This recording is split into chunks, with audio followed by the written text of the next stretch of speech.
আসসালামু আলাইকুম, welcome my YouTube channel SP daily blog থেকে। আমি শিখা বলছি, আপনারা সবাই কেমন আছেন? আশা করি ভালো আছেন। আবার নতুন একটা ভিডিও নিয়ে আপনাদের মাঝে চলে আসছি। এখানে আমি চা বানানোর জন্য নিছি। আমি না, অবশ্যই এই চাটা বানাইছে ভাইয়া আমাদের সবার জন্য। সবাই চাটা ট্রাই করে দেখতে পারেন, আশা করি ভালো লাগবে। এখানেও প্রথমে চা পাতা নিয়ে চা পাতাকে অনেকক্ষণ বাজছে, তারপর চা পাতা বা করবার পরে চিনি দিছে, তারপর চিনি দিয়ে চিনি আর চা পাতা একসাথে ক্যারামেল করে নিচ্ছে। চিনি আর চা পাতা ক্যারামেল হওয়ার পর ও এর আগে কিন্তু দুধ রেডি করে রাখছিল, তো ওই দুধগুলা চায়ে ঢেলে দিচ্ছে ক্যারামেলে।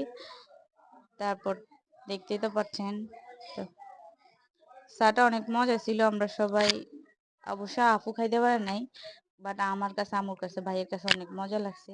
সবাই ট্রাই করে দেখতে পারেন। এটা হলো চায়ের নতুন একটা রেসিপি আপনাদের জন্য, আশা করি ভালো লাগবে। দেখেন, সর্বশেষ চায়ের কালারটা কিন্তু অনেক সুন্দর আসছে। আল্লাহ হাফেজ, সবাই ভালো থাকবেন।